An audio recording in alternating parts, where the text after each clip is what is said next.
정보가 있는 시사 토크쇼 장윤선의 팟짱.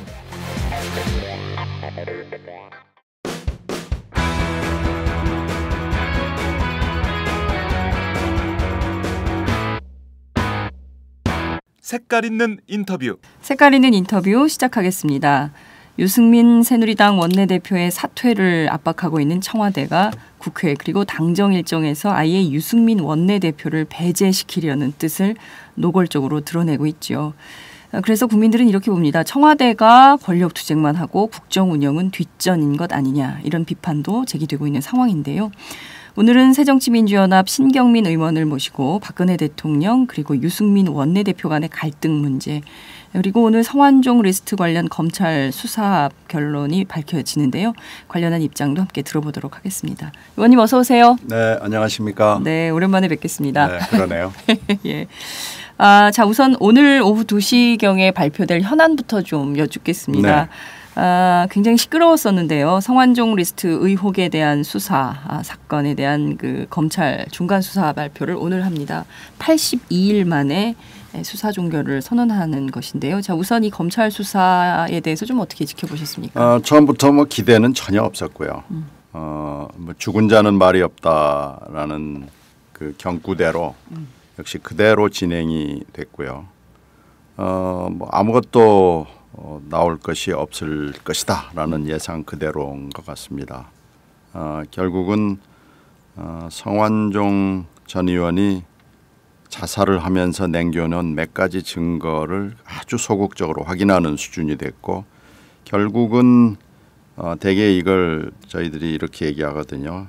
쪽수 맞추기 수사라고 그러는데 여야 동수로 2+2로 이렇게 둘 뭐 기소를 하는 거, 네. 구색 갖추기 뭐 이런 얘기들 쭉 했는데요. 네. 결국은 판도라의 상자 근처, 결국 대선 자금의 근처에는 못 가고, 판도라까지는 아니더라도 판도라 주변까지도 못 가고 그냥 적당히 끝나는 걸로 될 수밖에 없는 것 같습니다. 특히 이런 검찰의 행태는 어제 오늘의 일이 아니거든요. 네. 오래된 거라고 볼 수 있죠. 네. 이게 뭐 사실 뭐 기대 난망이었다고 다들 생각을 할 걸로 보이는데요. 그래도 참 이게 물론 이제 죽은 자는 말이 없지만 그가 남긴 유서는 굉장히 강력한 것이었는데, 그것에 대해서 검찰이 정말 말씀하신 대로 여야 동수로 아주 소극적으로 확인하는 데 그쳤다는 것에 대해서 검찰에 대한 비난도 좀 불가피하지 않나, 이런 생각이 좀 드는데요. 이런 수사가 계속 반복되는 것에 대해서는 좀 국회가 제어하거나 이럴 방법은 좀 없습니까? 그게 이제 특검이죠. 특검도 여러 가지 종류의 특검이 있습니다. 제도 네. 특검이냐 기구 특검이냐라는 그 논란이 쭉 몇 년 동안 있었지만 네. 결국 그 2013년 말에 합의된 특검법은 제도 특검으로 끝나고 말았습니다. 네.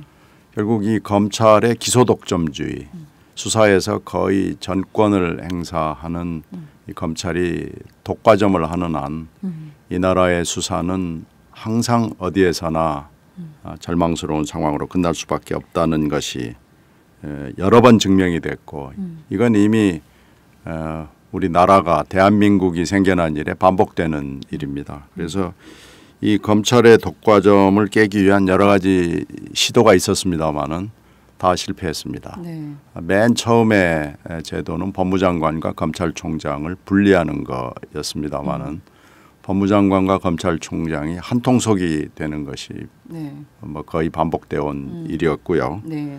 또 검찰총장 임기제를 20년 전에 도입했습니다마는 검찰총장 임기제는 작동하지 않는 것으로 판명이 됐습니다. 그래서 이것도 안 되고요. 이제 뭐 얘기하는 게 검찰총장도 선거로 하자라는 얘기가 있죠. 그럼 선거인단은 누가 돼야 되느냐라는 문제도 있고요. 네. 그러나 지금 현재 우리 정치 상황으로 봐서 검찰총장 내지 검사장을 선거로 뽑는다는 것은 현실적으로 어려워 보이고요. 네. 결국 이 검찰의 독과점을 깰 수 있는 방안은 사실상 없습니다. 정치 권력이 제대로 된 정치 권력이 등장하지 않는 한 불가능한 임무가 된 거죠. 그렇구나. 이건 우리 민주주의하고도 직접 관련이 됩니다마는 현재로서는 방안이 없어 보이고요. 이번 성완종 리스트 사건에서 보여주던 것이 사실은 어제 오늘 일이 아니고 쭉 지속돼 온 것이고 검찰은 네. 이미 엄파이어 심판자로서 기능을 상실했습니다. 그런 점에서 보면 특검 외에는 지금 우리가 생각할 수 있는 방법이 없는데 그것도 집권 여당이 다수당으로서 꾸준히 지속적으로 아주 집요하게 반대를 해가지고 기구 특검으로 하지 못하고 제도 특검으로 끝났는데요. 네. 결국 기구 특검이 되지 않기 때문에 이런 사안이 터졌을 때 결국은 여야가 협상을 통해서 특검을 구성을 해야 되는 것은 똑같거든요. 네. 예전보다 절차만 좀 단순해졌지. 네. 결국은 기구 특검이 되지 않기 때문에 이 성완종 수사를 그러면 특검으로 가자 그랬을 때 여당이 선뜻 그러자라고 할 것 같지가 않습니다. 그런 점에서 봤을 때는 성완종 이분은 하여튼 목숨을 유명을 달리했지만 네. 이 의혹은 정권 교체가 되지 않는 한 결국 의혹으로 남을 수밖에 없지 않나 생각합니다. 실제 지금 정치권에서 특검을 요구하고 있지만 여당인 새누리당이 반대하는 한 이 특검마저도 제대로 성사될 수 있을지 그것도 잘 불투명하다 이런 말씀이신 걸로. 그렇죠. 지금 총선에서 다수당을 뺏긴 이래 네. 모든 의혹, 모든 중요한 사안에 대해서 아무것도 된 게 없습니다. 돌이켜보시면 알겠지만은요. 국정원 댓글 사건부터 시작을 해서 지금 엄청나게 많은 일들이 벌어졌지만 이게 모두 다 특검 사안입니다. 네. 그리고 일부는 국정조사가 됐지만 네. 국정조사는 지금 우리의 현재 국정조사는 형식적 국정조사에 그칩니다. 이게 서양의 제도를 가져온 것이지만은요. 네. 국정조사는 국정조사가 국정조사답기 위해서 갖춰야 되는 제도를 하나도 갖지 못하고 있습니다. 그나마 특검이 조금 나은 거죠. 네. 그리고 항상 나오는 얘기 중에 무슨 일만 터지면 뭐 특별위원회를 만들자랄지 뭐 이런 얘기들이 있잖아요. 네. 그리고 또 뭐 인사청 문제도 있는데 이런 제도가 전부 장식적 제도로 그치고 있고요. 이 제도를 무력화시킬 수 있는 모든 수단 방법을 여당이 구사하고 있습니다. 그게 이제 화면으로 여러분 국민 눈앞에 네. 딱 그 보여준 것이 이제 몇 장면이 있는데요. 가령 국정원 댓글 사건 국정조사에서 주요 증인들이 선서를 거부하는 네. 일들이 있었고요. 그렇습니다. 이번에 인사청문회에서 황교안 네. 총리 후보자가 자료의 반 이상을 내질 않았거든요. 네. 그러니까 증언을 거부하고 자료를 거부하는 것이 가능합니다. 현행법상에서. 그러니까 우리가 장식적 제도는 요란하게 서양의 제도를 많이 베껴왔지만 본질적으로는 네. 그것은 영원히 장식이고 또 무력화시킬 수 있는 다수당의 힘이 있기 때문에 장식이 장식마저도 안 되는 네. 네, 그런 상황인 거죠. 이렇게 따지고 보면 이 검찰이 심판자로서 이미 상실했고 오염돼 있다는 이런 현실까지 다 감안을 해보면 성완종 리스트 의혹은 정권 교체가 되지 않는 한 결국은 사실상 끝났다고 볼 수 있습니다. 예. 말씀하신 대로 정말 실질적 의회 민주주의도 제대로 갖추지 못한 국가에서 결국에는 이런 의혹들, 부정부패 사건들은 계속 발생을 하고 있고 과거에도 발생을 했는데 그거에 대해서 아무런 제어도 못한다면 진짜 그야말로 그냥 무기력함만 커지는 거 아닌가. 국민들의 열패감만 더 커지는 뭘 해도 되는 것이 없다라는 네. 것이 국민들도 정치인들도 특히 야당 정치인들도 마찬가지 아닌가 이런 생각이 좀 듭니다. 그나저나 이제 그 자료가 꽤 많이 나왔습니다. 성완종 전 경남기업 회장이 2012년 대선 전후로 해서 불법 정치자금을 상당히 건넸다. 이런 의혹이 계속 제기가 되고 있고 실제 박근혜 캠프에 불법 대선 자금이 갔다라는 얘기도 나오고 있지만 전혀 수사가 안 된 것 같습니다. 그 점은 좀 지목해서 좀 보셨을 것 같은데요. 대선 자금 관련은 사실 대선이 끝나고 나면 항상 문제 제기가 있었고요. 그렇습니다. 그건 어느 대선에서도 마찬가지였는데 대개 이렇습니다. 그 특별 수사를 검찰에서 하다가요. 네. 옛날에는 이제 중수부에서 많이 했죠. 지금은 중수부가 없어졌죠. 이제 서울중앙지검의 네. 특수부가 많아지면서 거기서 역할을 한다고 그러죠. 네. 하여튼 이 특별수사부가 아무래도 기업을 수사하고 특히 재벌을 수사하고 뭐 이러다 보면은 이상한 구자가 나온다는 거예요.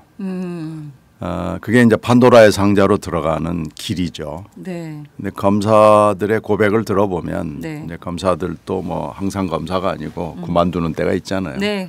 그래서 회고를 하는 얘기를 들어보면 네. 이상한 구자가 나오면은 그 구자의 길을 따라가는 게 아니고 덮는다는 거죠. 판도라의 상자로 가는 임기 중에 네, 그렇다는 거죠. 네, 그렇죠. 덮고 더군다나 이제 요즘에는 개인정보 이런 것들이 많이 장치가 있기 때문에 수사를 하는 것이 또 현실적으로 기술적으로 어렵다라는 거죠. 그래서 항상 대선 자금 수사는 가다가 맙니다. 이게 예외적인 것이 이제 이회창 후보 시절에 찻대기다 뭐 이런 네. 거였는데 그건 이제 부인할 수 없는 너무나 명백한 증거가 태양 아래 드러났기 때문에 하는 거죠. 실제로 태양 아래 드러나지 않는 대선 자금 수사는 우리가 하여튼 나라가 만들어진 일에 제대로 해본 적이 없다. 이렇게 보는 게 맞을 것 같습니다. 네. 성완종 전 회장이 죽기 전에 리스트를 좀 써놨는데요. 거기 보면 8명이 등장을 하면 금액이 나오잖아요. 뭐 네. 김기춘 10만 달러, 허태열 7억, 홍준표 1억, 부산시장 2억, 홍문종 네. 2억, 유종복 3억 뭐 등등 이렇게 나오는데 이 인사들에 대해서 조사조차 제대로 안 된 것 같고 특히 이제 문제가 됐던 이완구 전 총리와 홍준표 지사에 대해서만 불구속 처리하고 나머지는 뭐 수사도 제대로 안 한 거 아니냐 이런 비판. 뭐 어쩔 수 없는 두 사람만 된 것 같고요. 네. 이 액수도 사실은 일부분이겠죠, 물론. 그러나 이걸 마음 먹고 한다고 그러면은 검찰이 할 수는 있었을 거예요. 네. 물론 뭐 시효의 문제가 있기는 하겠습니다만은 처벌하지 못하는 수사를 할 필요가 있느냐라는 게 검찰이 항상 내세우는 논리이기도 하거든요. 처벌하지 못하는 수사는 안 네, 하는 겁니까? 네. 그런데 그건 이제 모르죠. 정의를 세우기 위해서는 해야 된다라는 네. 논리가 있을 수는 있기 때문에 항상 맞는 건 아닌데 이 검찰이 이 코너에 몰리면 그런 얘기를 가끔 합니다. 우리는 기소를 전제로 처벌을 전제로 수사를 하는 거지 뭘 알아보기 위해서 또는 시효가 분명히 지난 것을 한번 들여다보기 위해서 이런 수사는 하지 않는다. 근데 또 반대의 논리 분명히 있습니다. 검찰 안에도 네. 정의를 바로 세우기 위해서는 아무리 시효가 지났어도 네. 또 처벌을 할 수가 없어도 끝까지 파헤치는 것이 맞지 않느냐라는 논리가 분명히 있기 때문에요. 네. 이렇게 성완종 리스트가 분명히 액수까지 특정을 했을 때는 사실 제대로 된 검찰이라면은 모든 수사 방법과 기법을 동원해서 알아봐야 될 겁니다.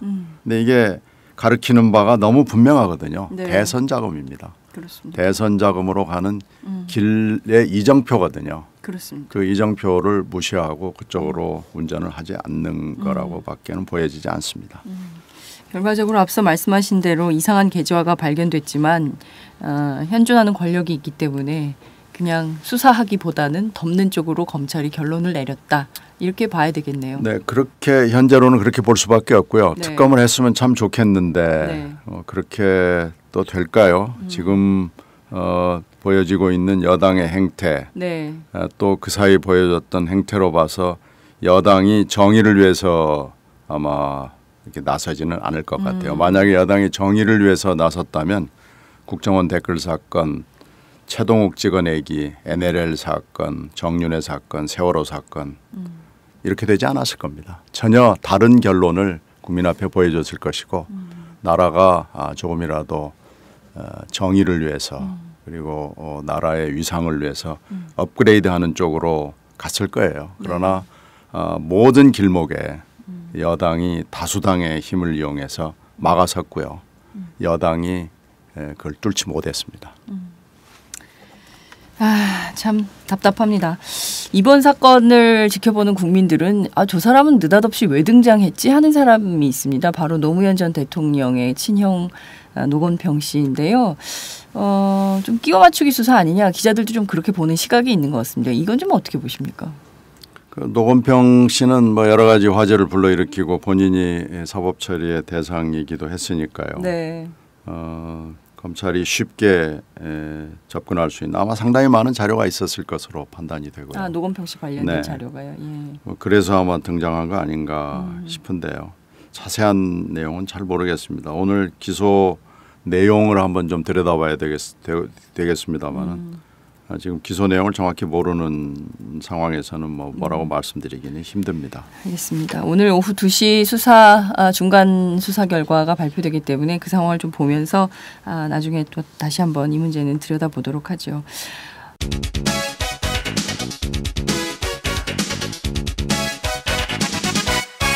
장윤선의 팟짱. 정치권의 뜨거운 감자 쟁점을 좀 직접적으로 얘기를 좀 해봐야 될 것 같습니다. 박근혜 대통령이 지난 6월 25일 국회법 개정안에 대한 거부권을 행사했는데요. 국회는 당시에 대통령의 거부권 행사보다 거부권 행사를 하면서 쏟아낸 말 때문에 더 깜짝 놀란 것 같습니다. 우선 그 15분간의 국무회의 발언 어떻게 좀 보십니까? 네, 거부권을 행사하는 것은 25일 아니면 30일 두 날짜 중에 하나였기 때문에요. 네. 다 예상을 하고 있었죠.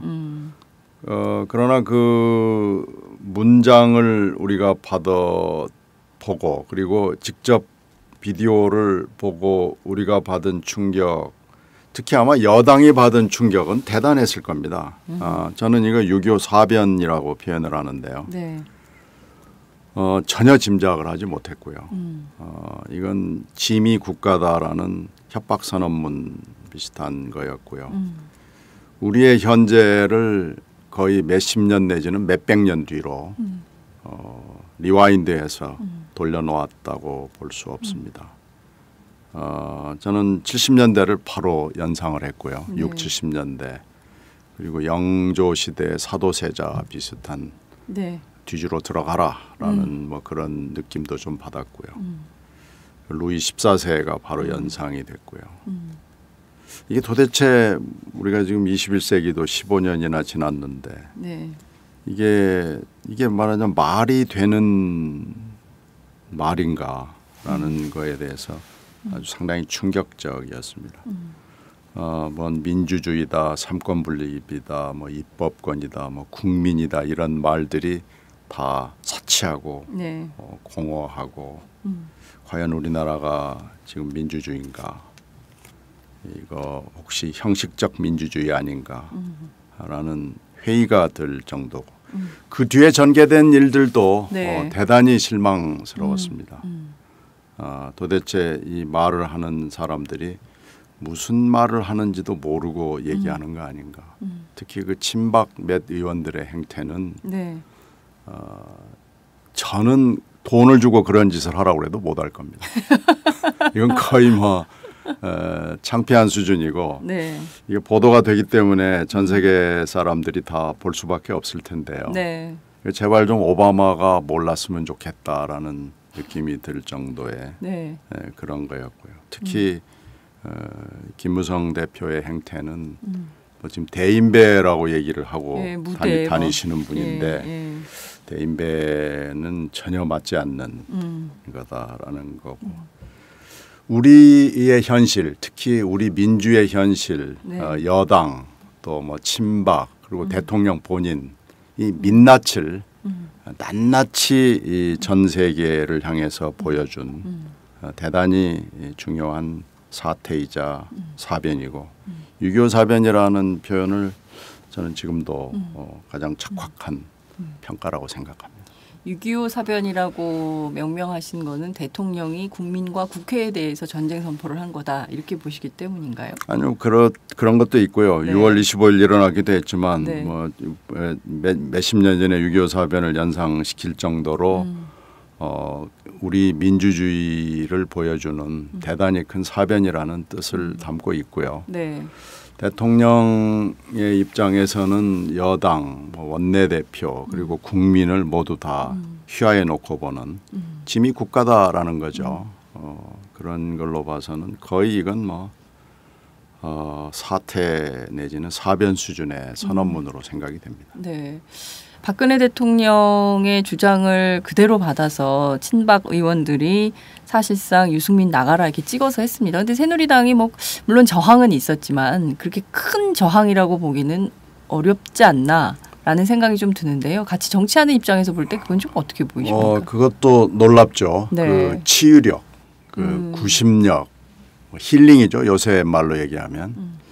그 능력은 새누리당은 대단한 것 같습니다. 1시 반에 의총을 시작해서 7시 직전에 그 결론이 나왔는데 네. 거부권은 받아들이고 유승민은 그대로 가는 네. 그 하나는 받고 하나는 물리는 네. 그런 아주 절묘한 수를 내놓고 이제 그 수 때문에 또 뭐 뒤에 지금까지도 소란하긴 합니다마는 네. 아마 야당에서 이런 일이 일어났으면 그렇게 결론 내기는 쉽지 않았을 거고요. 대단히 하여튼 깜짝 놀라고 경이로운 수준의 결론을 낸 걸 봤죠. 네. 그래서 그걸 이제 그 뒤에 일어나는 것은 뭐 또 변론이지만은 네. 그것만 놓고 보면은 새누리당의 그 구심력 이것은 저희들이 인정을 해줘야 되는 거 아닌가라고 생각이 되고요. 네. 그 이후에 또 시리즈와 시즌을 바꿔가면서 계속될 것이기 때문에 네. 앞으로 뭐 엄청나게 험악한 일들이 더 있지 않을까 아니면 그 힐링력, 구심력이 어디까지 작동할 것인지가 상당히 흥미로운 대목이라고 네. 보입니다. 야당 출입 기자들도 새누리당이 그렇게 5시간 만에 딱 정리하고 나오는 모습에서 만약에 새정치민주연합이었다면 저게 아마 한 5일이 뭐야 한 50일이 걸려도 안 끝날 것 같은데 저 당은 어떻게 5시간 만에 저렇게 정리가 되지? 이런 생각을 했었어요. 그러니까 싸우는 모습을 보이는 것은 안 된다라는 것이 아마 대다수 의원들의 생각이었을 거고요. 네. 그것이 국민 눈에 유리하고 다음 선거를 염두에 두고 다음 총대선이 분명히 염두에 두어 있을 그렇죠. 거고요. 네. 공천 문제도 중요하지만 공천 다음에는 큰 그 판도 아니겠습니까? 그 네. 판도에서 제일 유리한 선택을 한 거죠. 그러니까요. 새누리당이 저렇게 정리를 하고 박근혜도 지키고 유승민도 지키는 것은 어떻게 보면 그 권력을 놓치지 않겠다는 그 대의. 그렇죠. 이를테면 내년 총선, 후년 네. 대선에서 새누리당 권력 교체는 있을 수 없다. 절대로 그것은 만들어서는 안 된다라는 그런 대의가 반영된 결과가 아닌가 이런 생각도 드는데 그 점은 좀 굉장히 무섭더라고요. 그 점이 저는. 분명히 작동하고 있었을 거예요. 네. 있었을 거고요.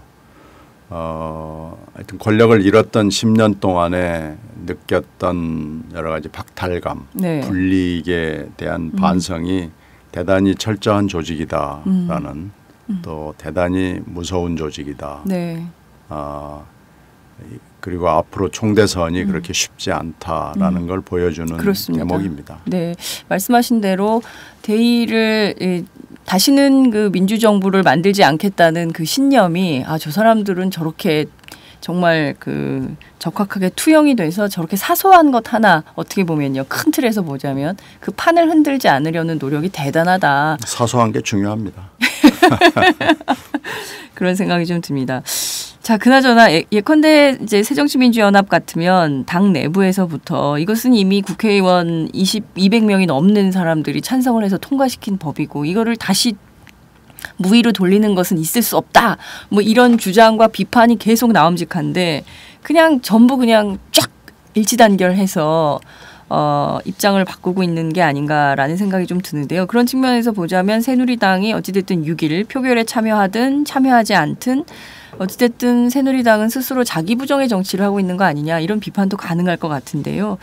이 점은 좀 어떻게 보십니까? 뭐 비판은 가능하지만 전혀 귀를 기울이지 않을 겁니다. 새누리당이요. 새누리당은 일사불란하게 네. 그게 또 유승민을 지키는 일이라고 생각이 되고 다음 총대선 내서 공천권과 승리를 담보하는 거라고 그런다면 논리를 바꾸는 거 정도는 뭐 얼마든지 할 수 있고 이게 처음 일이 아니고요. 네. 이런 그 상식적으로는 이해가 안 되는 정치 행위는 사실 제가 국회의원이 된 지 지난 3년 동안 네. 타반사로 봐왔던 일이고요. 생소한 건 아닙니다. 뭐 예를 들자면 뭐 굉장히 많이 있죠. 상임위원회에서도 그렇고 본회의에서도 그렇고 그런 거 굉장히 많습니다. 그래서 그리고 더군다나 이 기술적으로 얘기를 해서 이 투표는 무기명 투표거든요. 그렇습니다. 그러니까 무기명 투표는 무슨 얘기냐면은 직접 가서 표를 찍어야 되거든요. 투표소에 들어가서. 그러니까 지금 현재 야권 그러니까 새정치민주연합과 무소속과 정의당을 합하면은 136석이거든요. 네.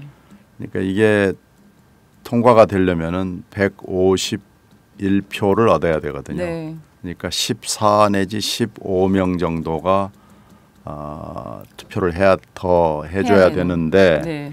이게 기표소에 가서 찍어야 되기 때문에 기표소에 가서 투표를 하겠다는 14~15명의 의인이 용감한 의인이 새누리당에서 나올 가능성은 전무합니다.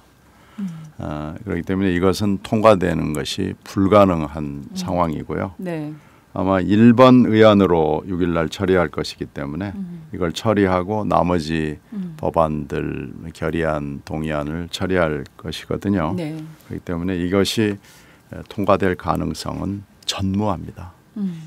그래서 전혀 어색하거나 문제되지 않으면서 이런 불합리한 말도 되지 않는 정치 행위가 일어날 것이고요. 글쎄요, 이거 뭐 거리에서 공약하고 국회에서 반대한 것도 뭐 무지하게 많고요. 심지어는 제가 직접 관여된 일인데 국정원 국정조사 특위 구성안을 투표할 때가 있었거든요. 네. 이게 2013년 7월인데 네. 특위위원으로 들어가 있던 3명이 반대한 일도 있거든요. 이건 공개 투표였는데 네. 아니 특위위원을 하질 말든지 그러니까요. 그 국정원 댓글 사건 국정조사를 찬성하겠다고는 정 안 되면 나오지를 말든지요. 아니면 기권을 하든지 최소한 그게 최소한 아닐까요? 네. 근데 버젓이 나와가지고 특위위원이 반대표를 던져가지고 정말 어이상실한 경우가 뭐 그런 것들이 꽤 있습니다. 예를 찾자면은. 그런 공약도 지금 따지고 보면은 거리에서 공약하고 국회에서 반대한 게 한두 가지가 아니거든요. 그렇습니다. 그러니까 이건 뭐 전혀 새누리스럽지 않은 일이 아닙니다. 문제는 우리 국민들이 이런 그 배반의 정치를 계속 또 투표로 용인해 줘요. 그러니까 저는 그게 참 아이러니한 측면인데요. 그러니까요. 그리고 뭐 국민을 비난하는 것은 정치인으로서는 금기 중에 금기입니다만은 네. 이 국민들이 용서를 해주고 받아주기 때문에 이런 거고요. 근데 이게 좀 한두 건이 아니고요. 네. 뭐 MB 때 일어났던 일도 사실은 한두 개가 아니거든요. 4대강으로 지금 이렇게 고통을 받고 있는데 가장 돈을 많이 들인 낙동강이 제일 아프고요. 네. 나머지 강들도 아프거든요. 그때 그렇게 반대를 하고 그랬는데도 밀어붙였는데 국회가 용인을 해줬고 국회가 용인을 한 것은 바로 국민들의 지지가 있었기 때문에 가능한 거였습니다. 그리고 종편 문제 그렇고요. 뉴타운 네. 문제, 자원외교 그리고 사실 국민들은 잘 못 느끼지만은 오이사 조치 때문에 지금 한반도와 주변 지역이 다 힘듭니다. 네. 그리고 이제 국민들이 또 못 느끼는 거지만은 법원의 보수화 때문에 사실 약한 네. 또 힘없는 국민들이 판결로 괴롭고요. 이 판결은 온 국민에 영향을 주는 거기 때문에요. 사실 지금 MB가 이런 것을 저지르고도 국회가 아무것도 하지 못하고 검찰도 손을 놓을 수밖에 없는 게 사실은 지금 정권과 지금 여당이 봐주기 때문에 그러는 거거든요. 네. 야당은 뭐하냐라고 말씀을 자꾸들 하시지만 네. 이 다수결의 논리로 들어가면은 지금 이번에 6일 날 있을 네. 이 어이없는 정치 행태가 사실은 지난 3년 동안 제가 국회에 있으면서 네. 매일 봐왔던 일입니다.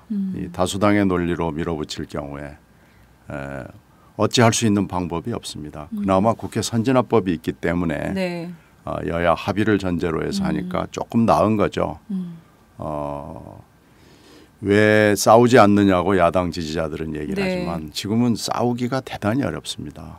만약에 말이라도 함부로 하거나 이 액션이 다른 무슨 항의를 하게 되면 바로 징계를 받고 국회의원 생명이 끝나거든요. 네.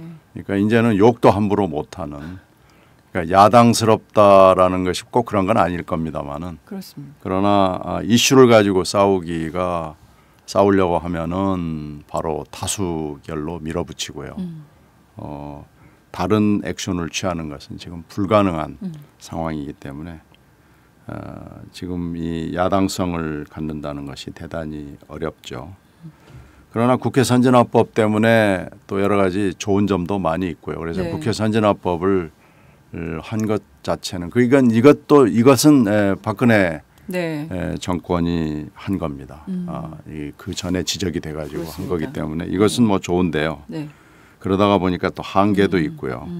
민주주의 발전을 시키는 데 있어서 과연 어떻게 하는 것이 야당스러운 일인가라는 거에 대해서 어떤 때 깊은 회의가 있죠.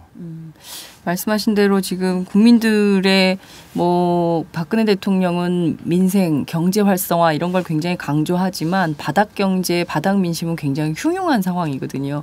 특히 이제 메르스 때문에 뭐 거의 자영업자들 뭐 식당가 이런 데가 거의 뭐 관광업계 이런 데가 엉망이고 뭐 이런데 국회는 계속 이제 이런 문제 가지고 싸우는 거예요. 권력 투쟁에만 네. 골몰하는 이런 상황인데요. 이제 6일 말씀하셨는데 6일 결론은 너무 뻔한 것 같습니다. 뭐 네. 이제 포결에 대거 참여하지 않을 거고 이제 야당이 이제 이럴 수가 있냐 이러면서 개탄하고 그 장면은 이제 끝나는 걸로 보이는데 그리고 이제 이 법은 결국 19대 국회에서 자동 폐기 수순을 밟게 되겠죠. 굉장히 싸움은 요란했지만 결론은 끝은 굉장히 공허한 이런 결론을 낼 텐데 새정치민주연합에서 박근혜 대통령이 의원 시절에 냈던 법을 그대로 다시 한번 내보겠다 이런 주장을 했습니다. 이것은 좀 어떻게 보십니까? 이건 정치적인 공세로서는 뭐 할만하고 네. 전술 전략적으로 있을 수 있는 일이긴 한데 다수결의 논리로 따지면은 이 법이 네. 생명력을 갖기는 대단히 어렵습니다. 이 법을 여당이 협조해 줄 리가 없거든요. 사실 상당히 좋은 법은요. 네. 여야가 합의를 해주지 않는 한 아무 의미를 가질 수가 없습니다. 생명력을 불어넣는 것은 여야의 합의거든요. 네. 여야의 합의를 이 법이 갖는다? 그건 지금 현실에서는 대단히 어렵다고 볼 수 있죠. 야당이 또 이렇게 내봐야 결국에 여당의 협조가 없을 것이 뻔하기 때문에 결국 이것은 어떻게 보면 그냥 정치적인 쇼에 불과하다 이렇게 봐야 됩니까?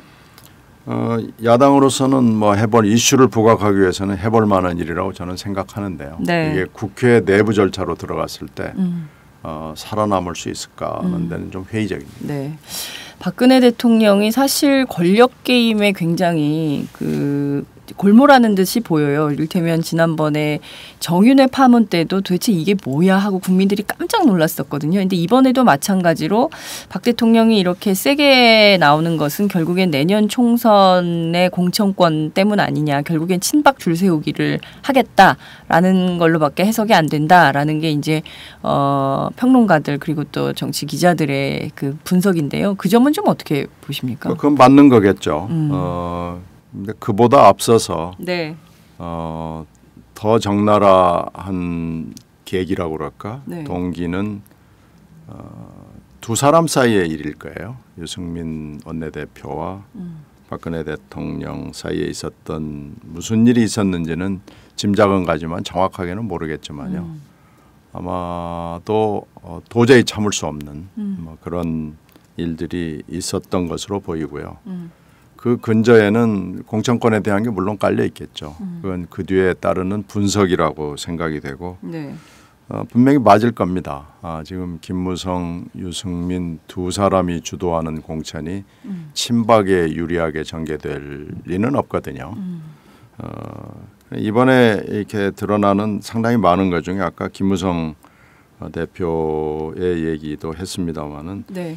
이 아까 말씀드린 협박 선언문에서 이 저자의 정신세계 의식 행태가 잘 드러나는 것은 네. 하나의 어떻게 보면 이번 사태가 보여주는 아주 중요한 대목 중에 하나죠. 그리고 또 하나는 유승민의 버티기입니다. 유승민의 버티기가 가능할 정도로 그게 반전이에요, 사실. 네, 유승민이 굉장히 허약한 입지로 가는 거 아니냐라는 분석과 전망이 있었는데 네. 그와는 달리 유승민의 입지가 상당하다라는 것이 있고요. 또 하나 어른거리는 건 정보 정치가 어른거립니다. 정보 정치. 네. 예. 이게 이제 정보 정치가 혹시 있을 수 있지 않겠느냐라는 우려가 있는데요. 네. 이건 아직까지 명백하게 드러나지는 않습니다. 예전에는 그러니까 박정희 대통령 때는 네. 그냥 이게 고문으로 사태를 끝내버렸거든요. 근데 이제 지금은 고문을 할 수는 없으니까요. 그러나 정보 정치는 아직 가능하다고 판단이 되기 때문에 그런 것들이 어른 됩니다. 그래서 이번에 사태가 어떻게 결말이 나든지 간에 금방 말씀드린 몇 가지는 한국 정치, 한국 민주주의, 삼권 분립의 민낯을 보여주는 사태로 상당히 오랫동안 기억이 될 거고 이것이 우리 정치에 영향을 미치게 될 것으로 보입니다. 정보 정치는 말씀하신 대로 70년대 박정희 대통령 시절에나 있었던 것으로 사람들이 치부하고 요즘 세상에 뭐 그렇게 하겠어라고들 생각을 하실 텐데요. 그 정보 정치가 어른거린다라는 게 어떤 징후를 통해서 좀 확인이 되고 있습니까? 그렇게 말을 바꾸는 정치인들이 쭉 보이거든요. 말을 바꾸는 정치. 새누리당에서 이렇게 보면 하루가 지나 이틀이 지나 사흘이 지나 보면은 처음 말과 조금씩 그 어순이나 네. 조사가 바뀌는 경우를 이렇게 유심히 저희들이 관찰해 보면 저것이 과연 철학과 소신과 분석과 판단에 기인한 것인가라는 것이 매우 의심스러운 경우가 있습니다. 그 입장의 변화, 태도의 변화가 뭐에 근거를 하는가라는 걸 잘 생각해 보면 이게 혹시 정치 외의 요인이 있는 거 아닌가라는 생각이 들 때가 있죠. 그래서 그런 느낌을 진하게 받는 거죠. 이를테면 여야 할 것 없이 정치인들에 대해서 국정원이나 뭐 이런 등에서 약점을 쥐고 뭐 당신 뭐 이렇게 하면 뭐 이렇게 하겠다라는 식으로 협박이나 뭐 이런 게 있어서 입장이나 태도를 바꿨을 가능성 이런 것도 있다 이렇게 보시는 건가요? 그래서 뭐 직접적으로는 제가 정보를 대라, 입증을 해라라고 하면은 말씀을 드릴 수는 없습니다만은 네. 그런 느낌이 듭니다. 예컨대 황교안 총리가 그 컨트롤 타워가 될 가능성 이런 것들도 굉장히 야당에서 뭐 그런 것들 우려를 많이 했죠. 네. 그럼 모르겠습니다. 뭐 황교안 총리가 어느 정도 지금 국정을 장악하고 대통령과의 관계가 어떻게 될지는 아무도 지금 모르잖아요. 예. 그래서 그 대목은 우리가 뭐라고 예단하기는 어렵습니다만은 황교안 총리 임명 소식을 듣고 많은 사람들이 그런 우려를 한 것은 사실입니다.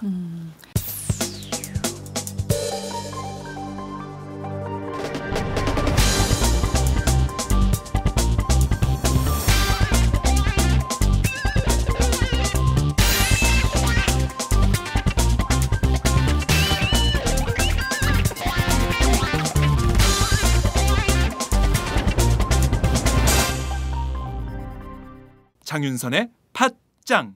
술 한잔 걸치셨네. 오이대리 운전 불러드릴게요. 불러봐. 1688 오이오이 불러주세요. 1688 오이오이 대리운전 1688 오이오이 불러주세요.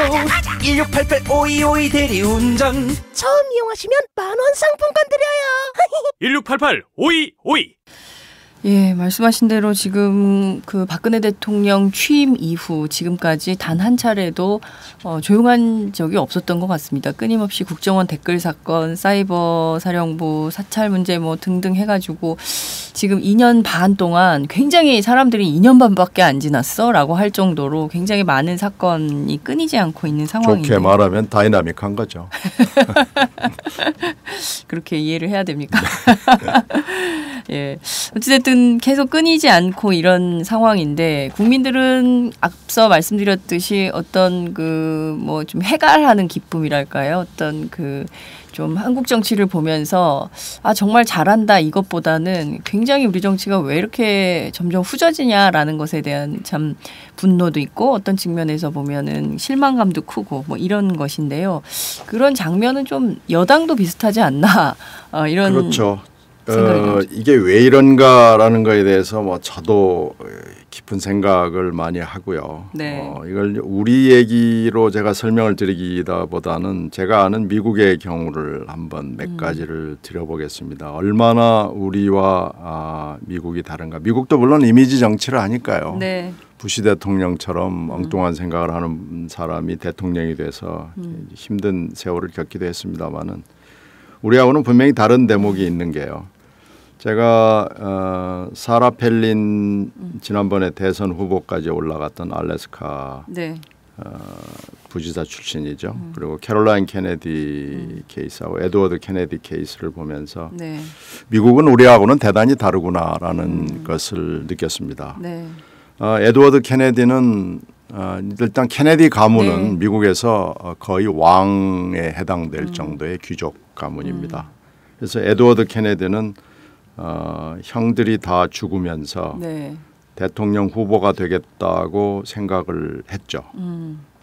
그러면서 정치 선출직이 되면서 하원 의원을 거쳐 상원 의원이 됐는데 그 시점에서 여비서와 밤에 드라이브를 본인이 차를 몰고 가다가 운전 미숙으로 강으로 떨어집니다. 그런데 에드워드 케네디는 한밤중이었는데 헤엄을 쳐서 살아나오고 그 젊은 여비서는 죽습니다. 그래서 에드워드 케네디가 그 뒤에 여러 번 대권에 도전하려고 생각을 했습니다마는 그리고 케네디에 대한 가문에 대한 인기, 에드워드 케네디의 개인적인 인기는 하늘을 찌르었습니다마는 결국 에드워드 케네디가 대권을 포기할 수밖에 없는 것은 미국민들이 그게 최사픽 다리에서 있었기 때문에 최사픽 사건이라고 그러는데요. 에드워드 케네디는 상원 의원으로서는 오케이, 좋다. 왜 그러냐면 상원 의원은 100명이나 되고요. 국정을 책임지지는 않거든요. 그러나 에드워드 케네디는 그 사건으로 봤을 때 책임감이 없는 사람이다 라고 국민들이 낙인을 찍은 겁니다. 그래서 죽을 때까지 상원 의원을 몇십 년을 했지만 대선에는 도전을 하지 못했습니다. 국민이 용인을 안 하는 거군요. 국민이 그 사람을 좋아하고 왕자님으로 생각을 하지만 투표로는 선거로는 인정하지 않는 거죠. 대통령으로는 인정하지 않는 겁니다. 상원 의원까지는 좋다는 거죠. 똑같은 케이스가 이제 캐롤라인 케네디 경우인데요. 캐롤라인 케네디는 공주입니다. 자기 아버지인 존 F 케네디가 죽었을 때 아주 어린 나이고 예쁘장한 미모를 자랑했고 잘 자랐습니다. 유수한 대학을 졸업을 하고 문화계에서 활동을 했습니다. 결혼도 뭐 별 문제 없이 잘 하고 있고요. 그래서 케네디가 매사추세츠가 고향인데 매사추세츠 상원 의원 자리가 비었을 때 모두 다 캐롤라인 케네디가 출마하기를 바랐습니다. 그러나 국민들이 바로 캐롤라인은 안 되겠다라고 접은 게 언론 인터뷰를 통해서 캐롤라인 케네디가 전혀 공직에 준비가 돼 있지 않다는 걸 알았습니다. 언론이 현안의 이슈에 대해서 물었을 때 캐롤라인이 나는 그 문제에 대해서 잘 알지 못한다고 답변을 했거든요. 굉장히 무책임한 답변이네요. 그러니까 캐롤라인 케네디는 문화적인 경력을 가지고 있었고 남편도 박물관의 큐레이터를 했고요. 캐롤라인 본인도 그런 성향이 강했기 때문에 이 사람이 정무직을 더구나 선출직을 맡는다는 것은 불가능하다고 미국민들이 판단을 한 거죠. 그래서 공주님인데도 불구하고 매사추세츠 상원 의원의 후보조차 되지 못하고 본인이 포기를 했습니다. 그러니까 미국민들이 공직을 수행하는 능력과 투표와 선거를 구분을 하는 거죠. 네. 근데 우리나라는 이게 혼재가 돼 있는 것 같습니다. 그래서 공주님이나 왕자님이면은 그냥 인정을 해주고 어느 지역 출신이냐라는 것이 중요한 질문이 되는 거죠. 네. 어느 학교 나왔느냐, 어느 집 자손이냐, 김씨냐, 이씨냐, 박씨냐라는 네. 것이 굉장히 중요한. 그러니까 공직 수행 능력과 선거는 다른 겁니다. 네. 분명히 다른 겁니다. 이것은 임명직도 마찬가지입니다. 네. 그래서 선진국이라고 하는 나라에서는요. 무식하고 무능한 것은 공직 수행 능력에 있어서 죄악으로 생각을 하는 거죠. 이건 분명하게 구분을 해줘야 되는데 네. 우리는 정치 문화상으로 이게 구분이 안 돼 있죠. 그래서 집안이 좋고 지역이 좋으면 그냥 투표나 선거를 통해서 공천을 받고 당선이 되고 뭐 그러는 거죠.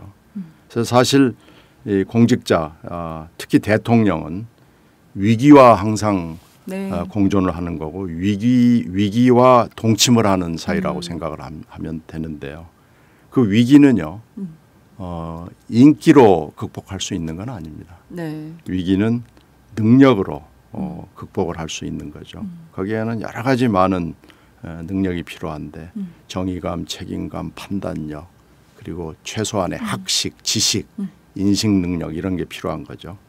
그러니까 이것이 서양 사회가 보여주는 교훈입니다. 네. 근데 우리는 여러 번 이런 사안이 있었는데도 불구하고 계속 대선에서 적절하지 못한 인물들이 공천을 받고 또 투표를 통해서 당선이 되고 네. 지금 이런 것들이 지금 반복이 되고 있는 거거든요. 이걸 고쳐야 될 텐데 이 네. 고리를 끊어야 될 텐데 네. 이 고리가 끊어지지를 않는 겁니다.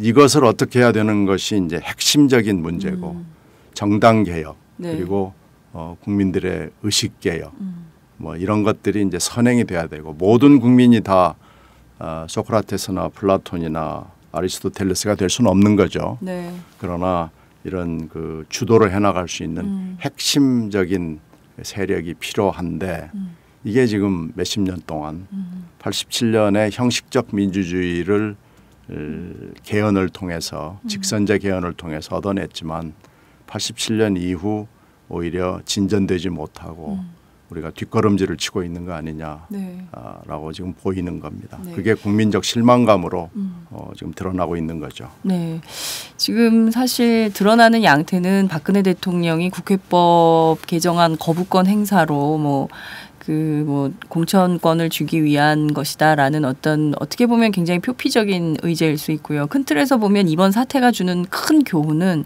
한국의 민주주의, 특히 한국의 의회 민주주의가 어디로 갈 거냐, 그리고 우리는 어떤 민주주의를 원하는 것이냐에 대한 근본적인 성찰과 반성이 필요한 대목이 아니냐, 이런 분석들이 좀 나오는 것 같습니다. 말씀하신 대로 우리가 미국에 대해서 그렇게 찬동하고 싶은 마음은 없지만 어떤 미국 국민들의 이런 판단, 그러니까 무식하고 무능한 사람들이 공직에 출마해서 전 국민을 고통 속에 빠뜨리는 것은 죄악이다라고 하는 그 판단의 기준, 이런 것들은 우리 국민들이 함께 좀 고민해봐야 되는 대목이 아닌가 싶은데요. 저는 사실 깜짝 놀랐습니다. 메르스 때문에 박근혜 대통령 지지율이 곤두박질 치지 않았습니까? 네. 그리고 박원순 시장의 지지율은 올라가고, 그런데 이게 국회법 개정안 거부권 행사 이후에 4%가 확 오르지 않습니까? 물론 이제 그것이 대구 경북 지역에 갇혀 있는 민심이긴 하지만 수도권에 반영된 그런 민심은 아니지만 저런 엄청난 발언을 쏟아냈고 의회 안에서는 그야말로 전쟁이 벌어지고 있는데 대통령의 지지율은 오른다? 이걸 어떻게 이해를 해야 되지? 라는 좀 생각이 좀 들었어요. 의원님은 그 대목은 좀 어떻게 보셨어요? 지역주의의 영향이 물론 있고요. 네. 지금 특히 박 대통령 경우에는 좀 다른 대통령이나 다른 후보들하고 좀 다른 측면이 있는 게 네. 전 세계 누구도 가질 수 없는 비극적인 개인사를 가지고 있거든요. 네. 그리고 나이에 비해서 매우 단아한 용모를 가지고 있고요. 그래서 이런 경우에 대통령이 위기에 몰려서 화가 났다라는 것이 지지자들을 결속시키는 요인이 될 수 있는 거죠.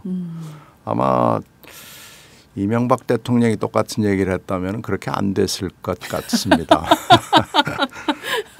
그래서 박근혜 대통령이 개인적으로 가지고 있는 어떻게 보면 그건 정치적 자산이라고 볼 수 있죠. 네. 그래서 대통령과 각을 세우는 것이 특정 지역에서는 뭐 거의 절망적인 선거운동으로 작동이 된다는 걸 지금 보여준 건데 네. 그게 일단 국민적인 일반 국민들의 판단과는 분명히 거리가 있어 보이고요.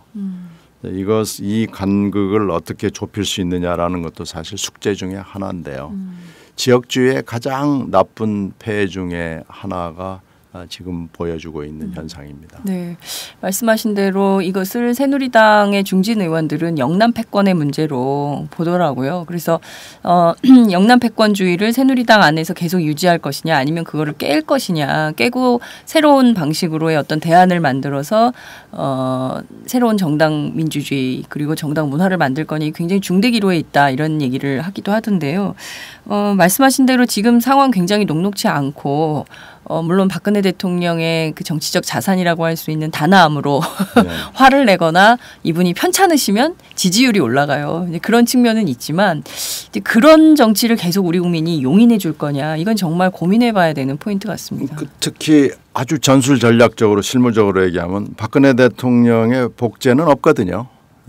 그런 흉내를 낼 수 있는 정치인은 뭐 전 세계를 통해서도 그렇지만 한국에서 나올 수는 없습니다. 그러니까 새누리당의 입장에서 봤을 때는 고민을 해야 될 대목이고 아마 생각이 있는 사람들은 지금 상당히 깊은 고민에 빠져 있을 겁니다. 유승민 원내대표가 잘 버티고 있다 이런 그 일각의 분석도 있는 것 같습니다. 어떻게 될 걸로 전망하세요? 지금 제가 전망하는 게 아무 의미도 없고요. 사실 솔직히 잘 모르겠습니다만은 네.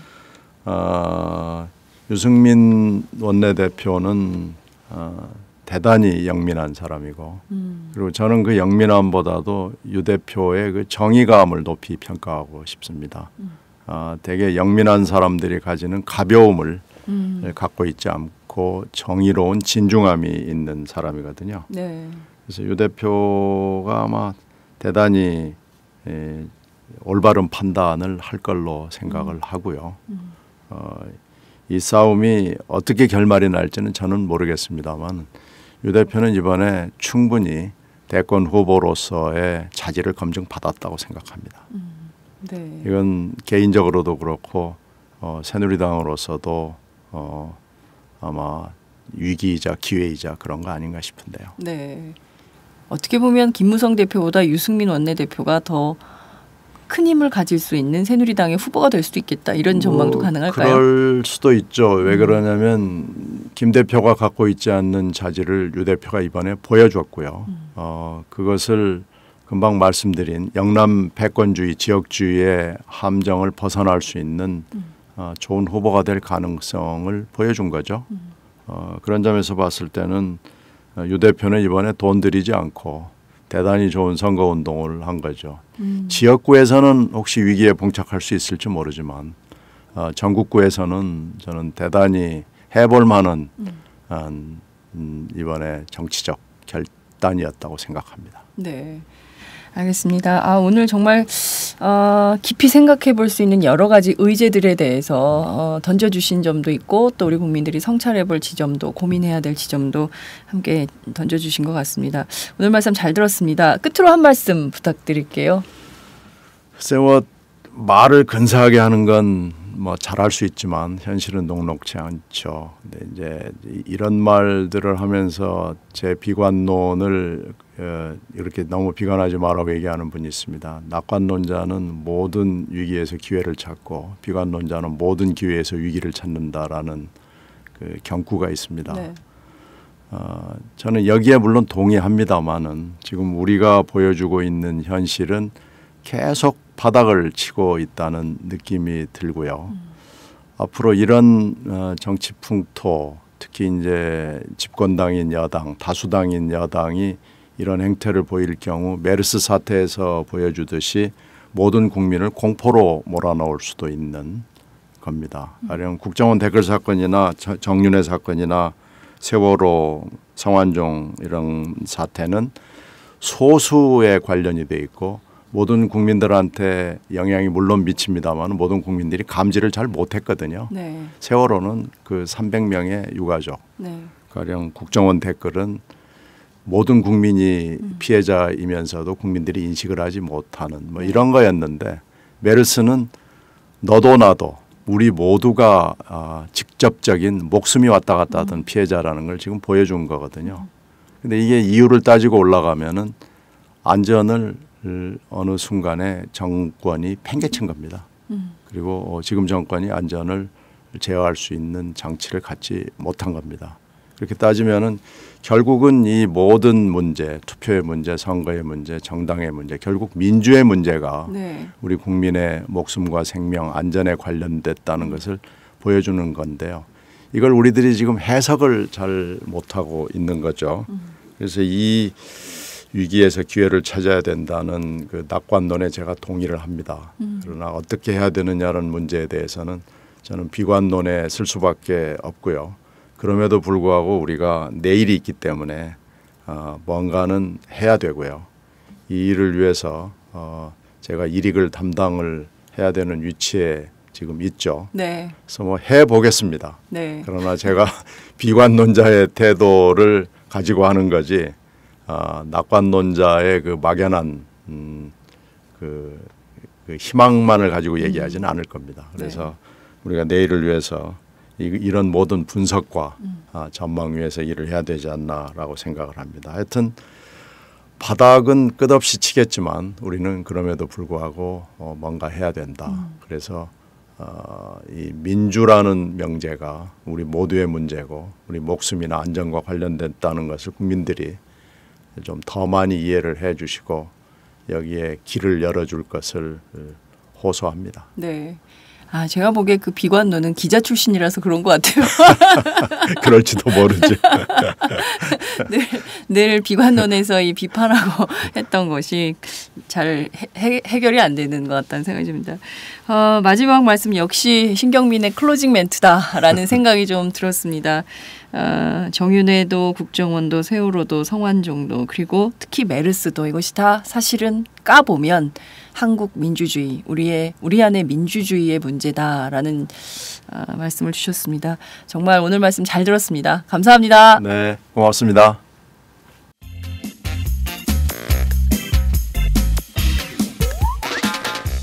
매일 정오 여러분의 점심시간 맛있게 씹어드실 뉴스를 보내드리는 장윤선의 팟짱.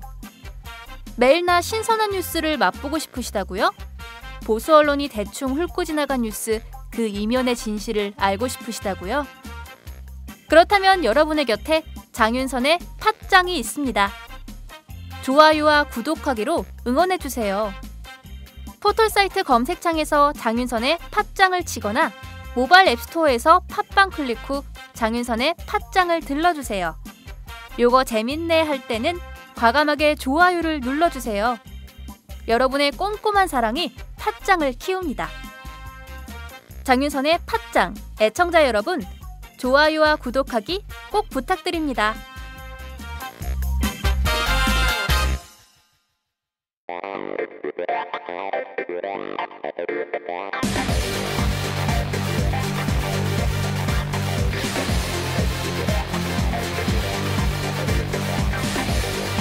정보가 있는 시사 토크쇼 장윤선의 팟짱.